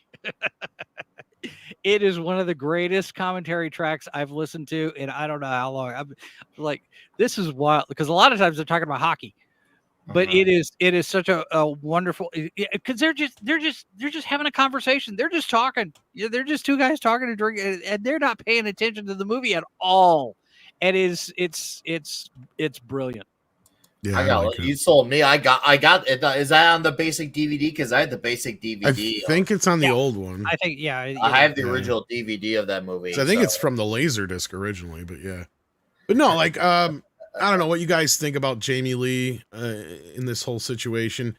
I agree. It was kind of shitty that she had, if she felt that she had to fucking apologize for this, I don't think she should have necessarily. But at the same time, I understand, and I also don't think somebody who's Ryan living in glass houses should be fucking throwing rocks either. Well, Ryan Reynolds is probably one of the few that can actually call out the problems with Marvel. Yeah, actually could sit there and go, "Really? You made her apologize for that?" Because I mean, what does Deadpool and Wolverine do? So I would think enough. There needs to be more pushback on the need to apologize, the need to bend the knee. I mean, we're out here all the time on social media and all these channels. We're always talking about bending the knee is blood in the water. There needs to be more people in the industry saying bending the knee is blood in the water. Don't do it. Just say what you're going to say. And that's just it. They're disingenuous, because I don't want anybody coming to apologize to me because somebody else made them think they should have or shamed them into doing it. Yeah. When somebody comes and apologizes to me legitimately, like, I was talking about earlier, that means a hell of a lot more to me than, you're doing it because you've gotten pressure to do it. It's right. Yeah, it's an ingenuine apology when you're you're apologizing because you're told to versus actually wanting to. Yeah, totally two different things, and it's not coming from a place of genuineness. She's saying this because she has the marching orders. But to me, and that's where I feel like there's this hypocritical cognitive dissonance, and that's where I say on the other side, and I know some people have been getting really defensive about it when I've been saying it, but I'm like, look, she hasn't done anything in the last 10 years that has been worth a shit. In fact, she fucked up those movies so goddamn bad, she should have never came back. She was better off leaving them where they were. Did she? I mean, that's the sad part. part. Won an Oscar, and that makes people snooty when they win an Oscar. Mm-hmm. Did she get a hefty paycheck for it? Because I asked her because I was watching Open Bar earlier with the drinker and Mark Miller was on, and Mark had a great question because they were talking about bringing back if they only had brought back Downey to play Iron Man instead of Doom, and Mark posed a great question that I don't think anyone on the panel saw coming. He said, how often does someone come back after a franchise or anything is down, and that person who comes back revitalizes it to what it once was? I don't. Either it's very rare or it's never happened. It has, but it's very rare. It's clear that it did not pay off in Jamie Lee Curtis's favor. It's clear that no one cares about those movies anymore. People still only. I mean, you could argue like one, maybe Fast two. and the Furious. You could argue. But see, Vin Diesel wasn't away for a long time. Well, no, but like even the X-Men, like when they did Days of Future Past and mixed the two casts, that did better than. I mean, even when it's all said and done, I guarantee you, the fact that you have Wolverine in this, and that's why I've been saying it's going to do so well. Stop being Wolverine. He was an. I know, but he goes away for a while. He comes back. Goes away for a while. Comes back. Goes away for a while. Comes back. In Apocalypse, he had the most memorable scene in a movie that was not good, and then he also had a very notable part, even in First Class, which he was not in. And they had even the sequel to that. Well, and on that note, Jamie Lee actually had already done this. This is why I don't even know why she was trying to capture lightning in a bottle twice. Because if you ask me, H2O already did exactly what she needed to do. And that was enough. I don't know why she felt the need to have to come back to the franchise in the first goddamn place. They There's offered only her a one- lot of She got money. paid a lot. They offered her a lot of fucking money. She was a producer, and that first movie made more money than the entire franchise did to that point. And I didn't even think that first movie was all that great, but everybody was on board with it. So I'm like, all right. Then Halloween 2 and 3 come out, and everybody's just like, what the fuck? And I'm like, yeah, of course, because it wasn't going to last. Even though I didn't hate the second one, that third one is a fucking nightmare. Like I said, how hard do you have to try to be the worst fucking Halloween movie? It's not. There's more bad Halloween movies than there are good ones, and that movie is the worst. And I don't think there's a single fan that will even say it's not the worst. I've never finished it. I started watching it and fell asleep, and then I never finished. Yeah, it. it's fucking horrible. It's mostly about this other kid killing people. It's not even about Michael Myers. Oh shit! I'm Well, glad I didn't see those maybe movies. her career will be redeemed by Freaky Friday too. Because it's I think that's another reason why she's doing it, to be honest with you. And that's why I think she shouldn't be mudslinging, like she said here. Now, honestly, if she came out and said, look, yeah, I got no room to talk, Halloween 3, I take blame for that. No. I get it. Sometimes franchises go downhill. I shouldn't have said anything. It was kind of a low blow. Because then you're at least diffusing it to where somebody else can't come back on you, right? And Even I mean, Freaky Friday 1 was shit, by the way. yeah, it's a remake. And Yeah, it's it's a a shitty one remake. at that. Yeah. A modernized remake made for modern audiences at that time. See, that's the thing people don't really understand. and the thing I think Freaky Friday was the remake was done because Lindsay Lohan was on a hot streak at the time. And Oh, of course, they're trying to capitalize that. yeah, they were doing that, and now here it is. There's 20 years later or whatever, and somebody's like, "Well, we need to have because we got sequels to Star Wars after 30 years, and we got sequels to Top Gun after so much time." That's the thing. Not everything needs a legacy sequel. No, that's That goes more That's true. to the point. I think Nick, you were saying just a little bit ago too. It's like name one that is actually done. Well, the only ones that have worked have been Top Gun, Yeah, Cobra Kai. Top it. Top Gun didn't have a down period. Top Gun didn't have this period where they made. And I know, I agree with you. And it went down, and they brought back Tom Cruise out of desperation. Marvel, no, but they never needed I'm a sequel. talking about like that. I'm talking when I talk about yes. No, I agree. As much as I love Maverick, I even rewatched a few days ago. Still love it. We didn't need a sequel. And please, folks, don't confuse my take in the chat. I'm not saying that in a way that it's bad. I love the movie. It's just that when you think about it, we didn't need it because of the way one ends so well. It feels like a complete story. But am I glad we got to? Yes, because they're able to have a creative way of making there be a sequel that actually worked, and you believe, okay, you could do something off of that. It's not something you would think of, and it works out. And I love Maverick. Rewatched it with with my lady, and we had a great time watching it. It's Star Wars, but but no, Nick is right, and I've said that was part of the appeal, and that's where I was trying to argue with people like Culture Casino. I'm like, it's not Tom Cruise.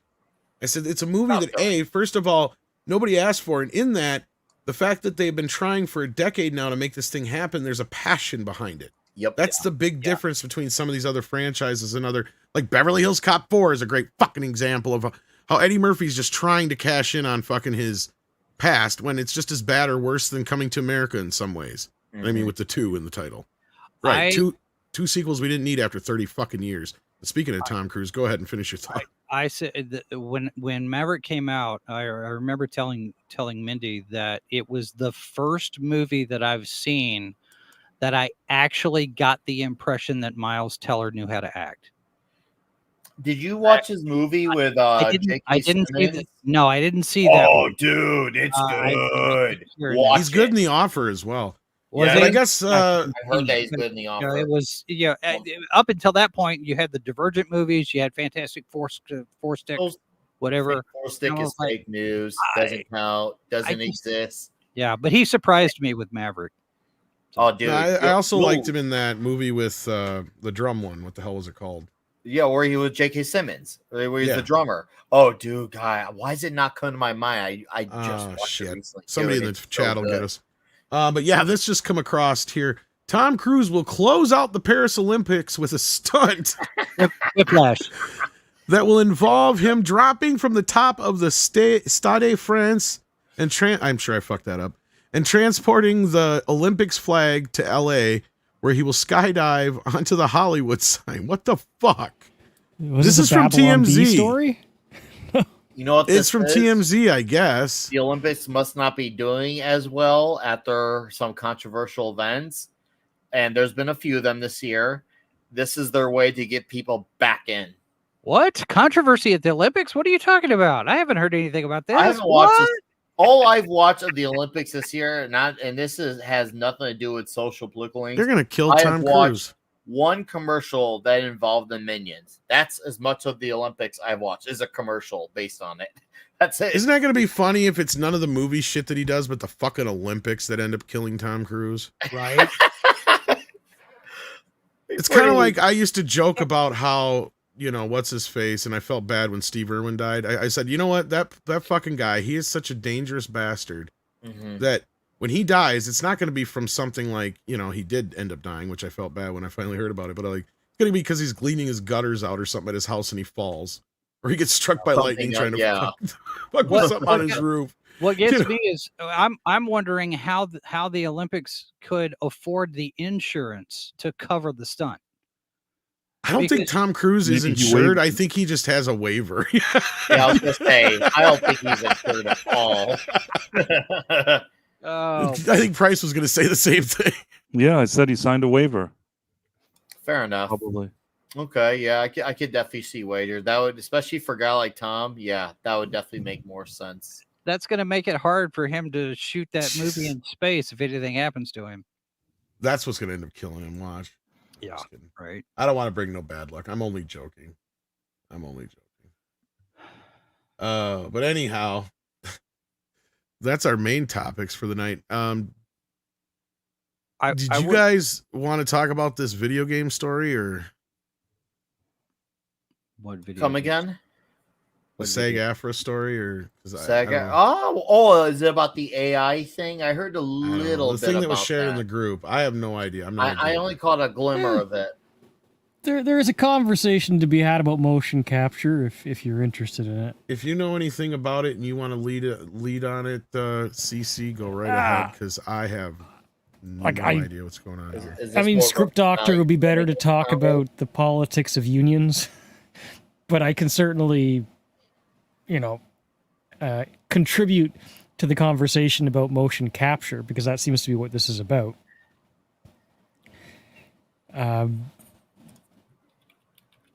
I mean, okay, basically, they got the same thing in films, right? In films like Gollum in Lord of the Rings, motion capture, right? When you have somebody who acts and then the CGI is put over top of them, right? And it's no different in video games. And that seems to be what this is about. Goes back to AI and actors' likenesses. And they're trying to get a deal wherein, I guess from what I read anyways of this article, if an actor plays a role using motion capture, so that their bodily movements, their expressions are used in video games, but the character in the video game does not have their likeness. They want to be able to retain their performance rights. At least that's what I gathered from the article, as best as I can. And I think there is something behind that because, I mean, if you've ever played a video game where the character models are not done with motion capture, I mean, this is frequently done in games where there's a lot of character movement involved, like MMOs, for example. And if you can remember, Skyrim does not really have motion capture. So if you're not doing motion capture, you basically you have this character model, and you say, okay, this is where the arm of the character starts. This is where the arm ends. This is where the leg begins. This is where the leg ends, right? So you kind of create a point-to-point graph of how each of the joints of the character model move, and that's fine. But it's not organic, right? It's not human. It's not believable. But if you have a ton of stuff that you need to program into a game, if you got 1,000 characters and everything, it's like getting a basic walking motion is a lot cheaper than hiring a bunch of people to do motion capture. I understand that.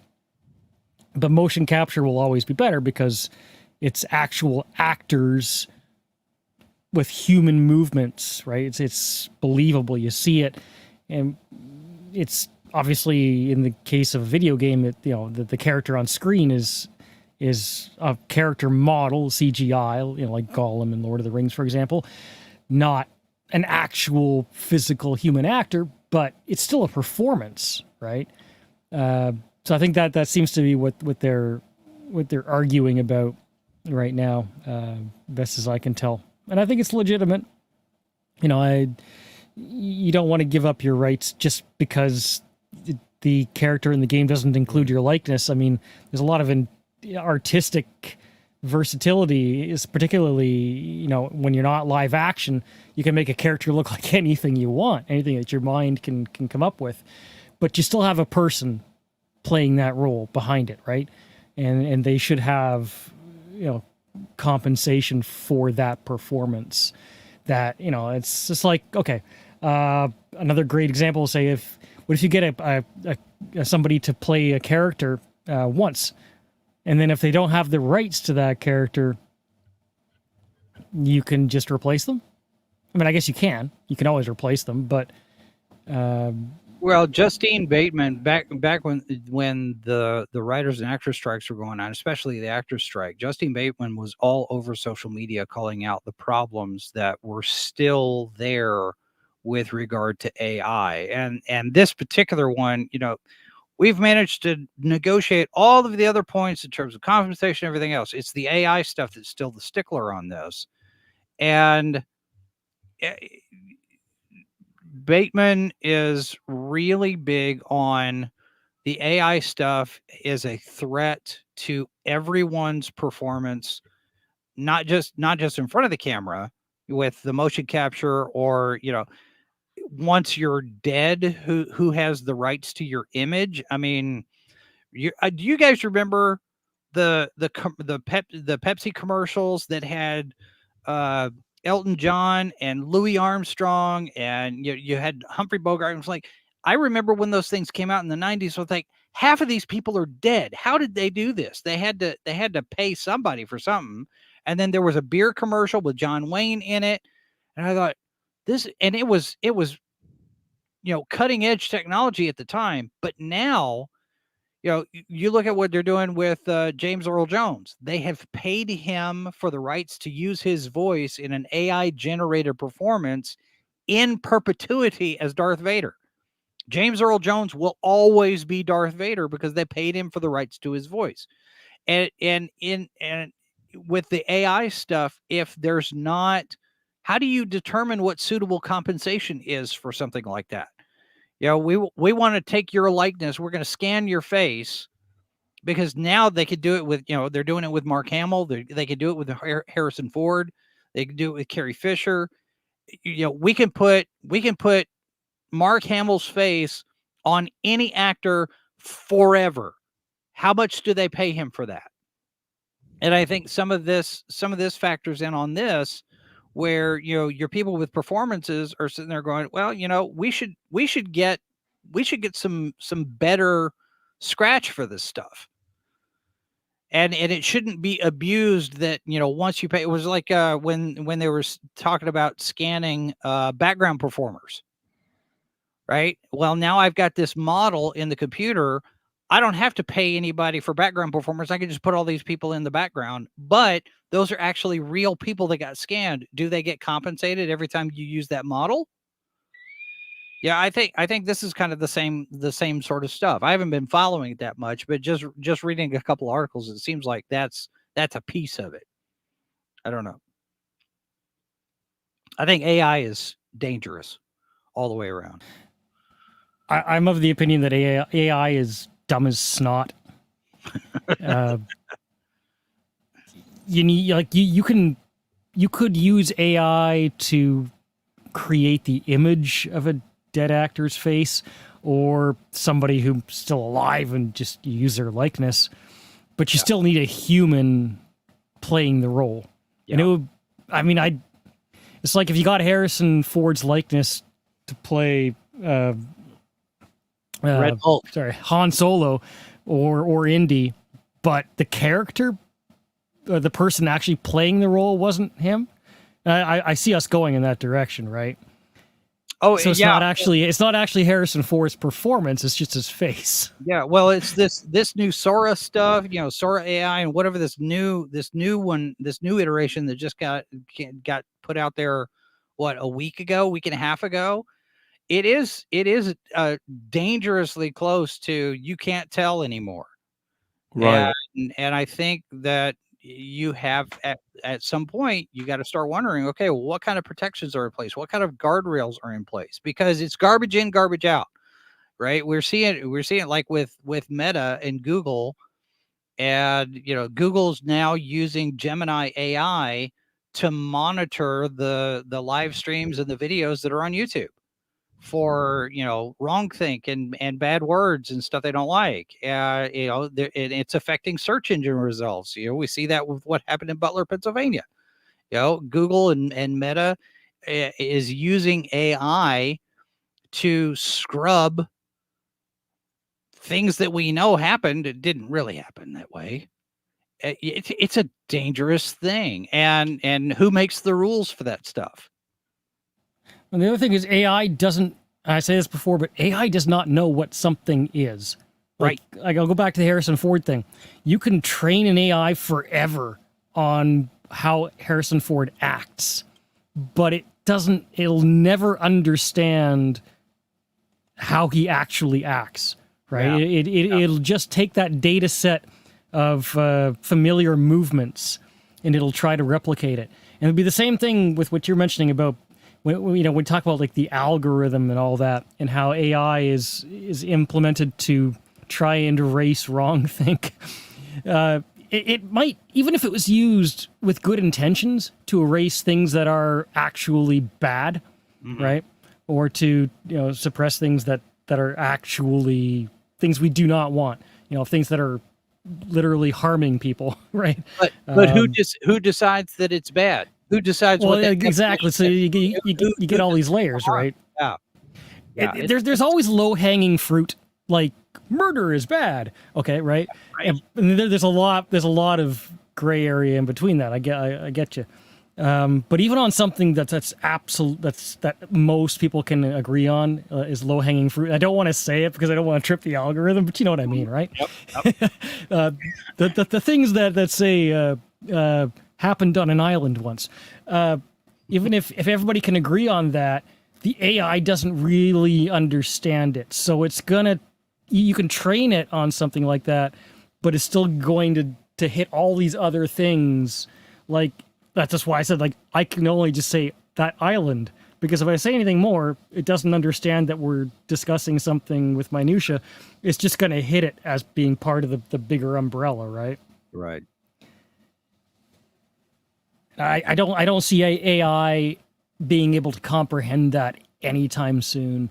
No. It's just like that whole thing about it has to be programmed to understand. It doesn't think, like Phantom Outsider said, it doesn't think, it doesn't reason. If you were to give it a scenario for Harrison Ford to improvise a scene, it could only use what it already knows. It couldn't create something new. It would be a pastiche of whatever it is that Harrison Ford has already done. And I take that a step further. It doesn't know that it's Harrison Ford. It doesn't understand that. It just understands the data it's been fed. Data set. It's a data That's set. not The how data the set Force performs. works. Right. The data set performs this way. It tells you that X is X and Y is Y. And now you're telling the AI to generate green. I don't know how to do that.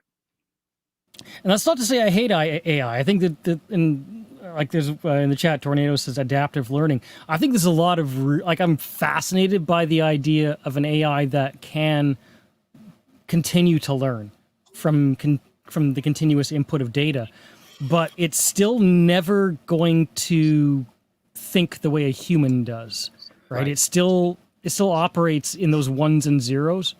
Yes, It's on and off. It's still a computer. Yeah. even if it achieves sentience somehow, and that's a whole other thing, I don't think it'll ever perceive things the way that we do. I don't think it'll ever actually understand movement or expression in the way that we do. I can't do that, Dave. Right.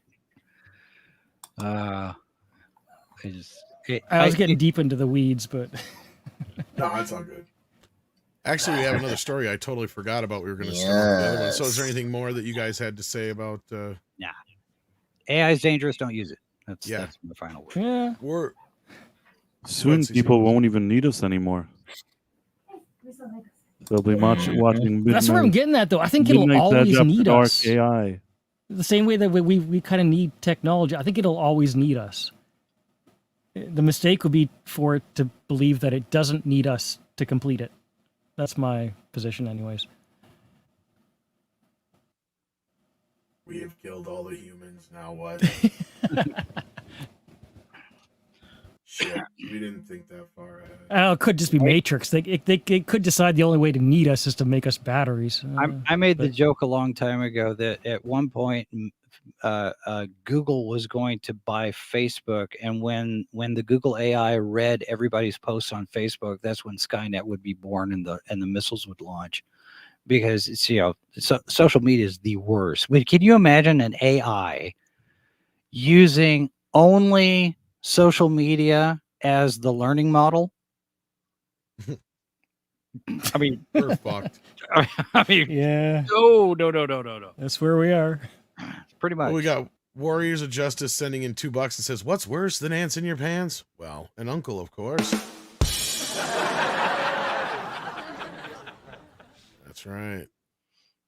We have one more story here, and then we're going to close her down. Actually, we have kind of a slew of stories. I mean, Deadpool just kicking ass at the box office. That's one thing. It's an R-rated film playing like a 4-quadrant film. But of course, there's got to be some controversy involved. So really, this is the main topic involved with this. Deadpool's obnoxious gay panic humor is tiresome and schoolyard taunt. According to this, are they still pushing this? Yeah, Summers' Deadpool and Wolverine uses superheroes' alleged pansexuality as queer bait, but it turns into a punchline. So yeah, there's a bunch of these gay outlets that are losing their fucking minds over some of the gay humor in Deadpool. Dude. Jesus Christ. Read the fucking room. I know, right? This movie was basically a bromance that relied on homoeroticism. So of course, gay jokes are gonna become a part of it, especially when it's a Toxic Tuesday movie in the waiting. Right. We're basically talking about a future Toxic Tuesday candidate here. And you're talking about a movie that's filled with two dudes who are working together, who had to tolerate and survive each other the entire movie. Comments like that are gonna just naturally come out. When I'm out and about with the dudes, pre-dad days, that gay jokes just come flying. It's kind of like, once again, the vegan who goes out of the way to tell you they're vegan. Like, gay jokes, we find each other with gay jokes. It's fine. It's not that we're all homo. Gay. It's not that we're homophobic. It's just kind of how straight men deal with expressing feelings without actually getting gay. And also, it's just kind of a camaraderie, right? And is it right? I don't know if it necessarily makes it right, but you know what? It's just kind of a ritualistic hazing amongst straight men that kind of keeps us all on an even keel. I don't know how else to put it. Yeah. And we don't mean it in any way to diminutize or to bash anybody who is gay, because I'm willing to bet all of us have either gay friends or a gay brother or a gay sister or a gay cousin or even a gunkle or even possibly a parent who decided they were gay later. You never know.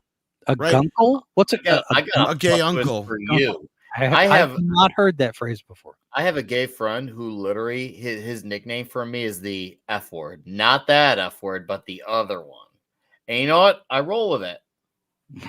Well, you know what's funny about that? That's the second part actually just jumps me right into the next part I was going to bring up.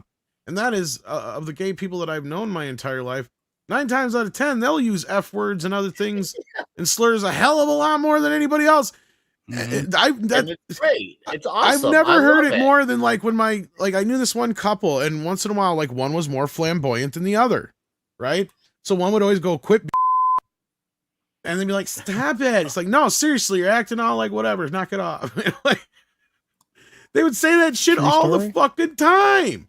It's great. It's wonderful. It's awesome when we can have dudes like that in our lives who'll say that same stuff, and we can roll with the conversation. And they're in on it too with the guys. That's why it's when you know it's genuine bro love, because you're just like, see, he calls me a fag, I call him a fag. It works out. He calls me gay, I call him gay, but I call shut up, you're gay. It's great. Now- It's fun.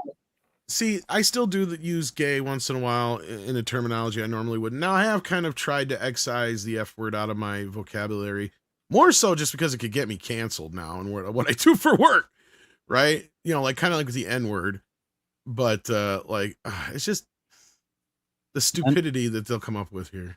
Nunchucks? Nunchucks, yes. You can't say nunchucks anymore? Nunchuckosaurus, not anymore. Oh.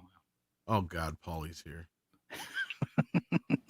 Well, apparently, you're not allowed to say midget Maybe either. he's really envious that he's not on a panel filled with Ninja, men. please. He might be. Yeah, sometimes you have to vicariously live through the air men from afar. Oh yeah. I don't know. I just thought that was kind of funny. Otherwise, I mean, Deadpool's breaking records as far doing as great. week, days of the week that are non-holiday for an R-rated film, and all this business is doing very well. It'll probably break $1 billion by this weekend. What do you think the second weekend's gonna look like domestically? Because I'm somewhere around. I think it's gonna do somewhere between 85 to 105. I think it'll have like a 40% drop. You think it's gonna be less? I mean, hey, I actually that's really. I think there was a lot of people that were waiting to see what the reaction was going to be, and that's why I think this week has been so popular. Not only that, it is hard to probably get a seat on the weekends. I think they're selling out. I think it's going to be around 60%. Here's why. Not because of bad word of mouth. Actually, from what I've seen, it seems like the word of mouth has been mostly good outside of our sphere, because I'm not going to talk strictly on our sphere because we are a very unique corner. From what I've seen from normie conversations at my place of employment, it seems like most people like it, but also a lot of people seem like they were really urgent to see it within the first weekend because of spoilers. That seems like that was a thing that a lot of people were really conscientious about, like No Way Home or Infinity War and Endgame, that people needed to see this movie right away. Now, maybe you're right. Maybe because all those people saw it, maybe some might be going in for seconds. Who knows? I just think it's going to be around 60%. But hey, if it does 50%, congrats to Hugh and Ryan Reynolds. Like I said, I'm someone who absolutely enjoyed the third movie, and I'm not backtracking on that. I'm sticking to my guns, and I had a great time, and that's why I have my sweet Wolverine cup that I'm not letting go of anytime soon. Look at this sweet cup. Come on. Look, once again, look at that thickness there. Look at that. Look at that. So thick. Hey, fantastic. Yeah, it's huge. This thing is literally huge in my hand. So when I say huge, this thing is huge. So yeah. So I was talking to Paul DeGarabedian from ComScore about this on Tuesday, and he's predicting 1.1, 1.2 billion for it worldwide. Wow. That seems about right. I can see that 1.1, 1.2. I have a feeling it's going to be pretty high yet this weekend. It might even do better than a 40% drop off. It might not even have that much, but I got to be somewhat realistic. What else is coming out this weekend? Nothing really. That's nothing of any value or anything that's going to really draw any attention away from it. That they do have going for it is that there is nothing noticeable. So I will give that may help, in Tom's side of the argument, because there's no major competition. That 50% 40 might actually work, but I just think it's people got out of the way. But who knows? We'll talk about it on Tuesday. Paulie says with $1.99, who has the gay ISR voice on panel? Is that a laser voice? Is it laser voice? Laser voice? No, your robot voice. My robot voice? Yeah, the reverb, the I'm sorry, Dave voice. Remember you did that earlier? What about Optimus Prime? Yeah. Are you I have all the gender fluids, but I have no brakes. Because I don't stop, baby. I never stop. Who needs safe words?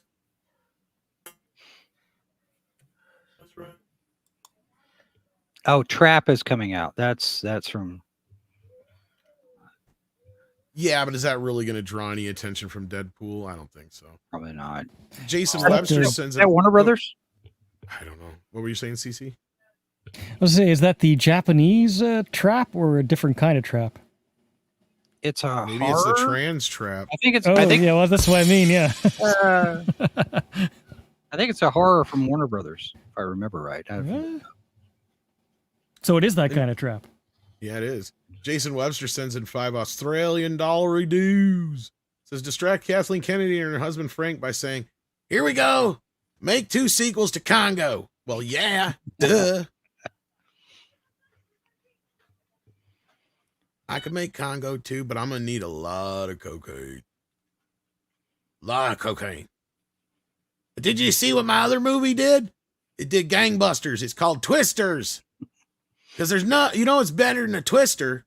Multiple twisters. That's right. 2 at the same time. Maybe even 3 or 4 of them bastards coming after you. That's why in the third one, we're going to call it Twisters with a 3 instead of the E. You know what I mean? And then it's going to have nukes and sharks in the Twisters. So there you go, guys. That's what we're going to do. And they'll put Sydney Sweeney in it. Sydney Sweeney and Helen Hunt. We'll bring her back, baby. Cocaine. I mean, Congo. Funny. Yeah, Frank's had some success in the last few weeks. So good for him. Good for him. Kathy's name is nowhere on it.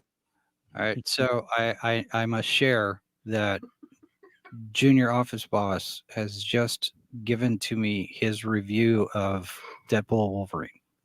What is that? He wrote a review of Deadpool Wolverine. Oh, on his okay. I was like, laptop. what is it? He's just delivered to me, so I have to do my editorial. It's like a week and a half late, but I know. well, But, we're gonna be wrapping up anyway. So Just why getting don't you, him to do it in the first place was, it was like, do you want to do a this? mission. well, why don't you plug what you do, Jason? Since we'll get out of here now.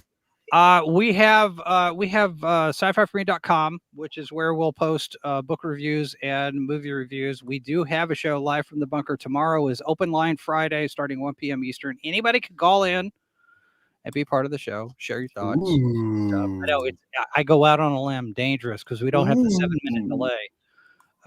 But we'll do that. We've been talking about San Diego Comic-Con all week and all of the news there. By the way, I will interject here. The trailer for Section 31 looks like a fan film from The Fifth Element. I kept waiting for Chris Tucker to come out yelling for Corbin Dallas. I have no interest in seeing. You know what I mean, man. Corbin Dallas, we're all gonna die. But yeah, that's us. We've got stuff and things that we do. So Awesome. So check out sci-fi4me.com and the YouTube channel and all that business. Price, what you got going on? You got a show tonight. Yes. And we're going to redirect the folks over there. There's the Quantum Leap Revisited, and we're actually going to have the director of the episode that we're going to watch on the panel with us. So that's going to be pretty cool. Wow. Do you have the link for it, Tom? I'm working on it right now. If I can't find it, you can go ahead and throw it in the background here. Okay. Nice you get. have to send it to me. But anyway, so yeah, I'll link that to the show. So after the program, everybody will get sent over there. Oh, we got Jason Webster saying Twisters, played by Gary Oldman and Jack Nicholson. Well, that's the 4th movie. That one's called Titty Twisters. Get it? That's funny. Thank you, Jason, for the support. CC, we didn't do karaoke this week, or you don't know, and you're not sure if you're going to be doing it? Well, my boat's landing in the Great Bear Rainforest around dinner time tomorrow. So if I can get parked and set up in good time, I think there's a good chance. But I can't really confirm or deny it until probably a couple hours before. But I'll let you know. Sounds good. I sent you the link, Tom. Got it. Already set up. Nick, Cool, thank you. you're going to be on So, TNT. yes, sir. In an hour, TNT, of course. Toxic Tuesday returns next week for Western Month, and we're starting a log huge and strong with the outlaw Josie Wales. So we're coming back next week, diabolically, bigly. It's gonna be great. It's gonna be huge. It's gonna be diabolical. So I missed you guys. The homoeroticism has missed you guys. So there'll be one filled panel of dudes, and it's gonna be absolutely sweet. So yeah. Until then, I did a review for Mark Miller fans on the new Nemesis. Do check that out. I'll have another video I'm gonna record tomorrow, and I'm gonna do a member stream come up as well. Thanks for having me, Tom. Oh, Clubby's Comic Shop tomorrow night as well. Thanks for having me. It's been fun, and yeah, I'll see you. Hopefully, a lot of you in an hour. All right, sounds good. So take care of yourselves and each other, and Lord knows where I'll land, but you got to go home. You can't stay here because Sadie says it's time to go. The bar's closed. Bar's closed. Excuse me, ma'am. No porn at the bar. Oh, it's okay. I'm transgender. Oh, I had no idea. Do